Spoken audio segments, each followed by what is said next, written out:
अमरावती ग्रामीणमध्ये गुलाबपुरी महाराज यांच्या पुण्यतिथीनिमित्त इंगडकर परिवार आणि देवगाव नागपूर ग्रामस्थांच्या सहकार्याने भव्य महाप्रसादाचे आयोजन करण्यात आले। 2 डिसेंबर मंगळवारी रात्री पार पडलेल्या या धार्मिक सोहळ्याला मोठ्या संख्येने भाविकांची उपस्थिती लाभली। धार्मिक आणि सामाजिक ऐक्याचे प्रतीक ठरलेल्या या कार्यक्रमात 25 ते 30 हजार भाविकांना महाप्रसादाचे वितरण करण्यात आले। विशेष आकर्षण ठरले ते 21,000 पुरणपोळींचे प्रसादिक वाटप, ज्यामुळे भक्तांमध्ये विशेष उत्साहाचे वातावरण होते। स्थानिक नागरिक, स्वयंसेवक आणि आयोजकांनी अत्यंत उत्तम नियोजन आणि व्यवस्थापन करत संपूर्ण कार्यक्रम शिस्तबद्ध आणि सुरळीत पार पाडला। सत्संग, भजन आणि हरिनामाच्या कार्यक्रमांनी वातावरण अधिक आध्यात्मिक बनले आणि गुलाबपुरी महाराजांप्रती भक्तिभाव व्यक्त करणारा हा उपक्रम श्रद्धा, सेवा आणि सामूहिक ऐक्याचा उत्तम नमुना ठरला।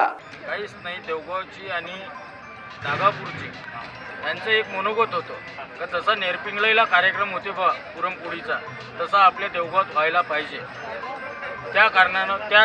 त्या कारणास्तव देवगाव आणि नागापूरच्या लोकांनी खूप प्रोत्साहित केलं आम्हाला, आणि आमचे जे मित्रमंडळ आहे आणि जे काही आपल्या देवस्थानचे मंडळ आहे यांनी आम्हाला खूप सपोर्ट केला। त्या कारणास्तव आम्ही हा कार्यक्रम पूर्णपणे यशस्वीरित्या ईश्वरचरणी कृपेने पूर्णपणे यशस्वीरित्या पार पाडले आम्ही।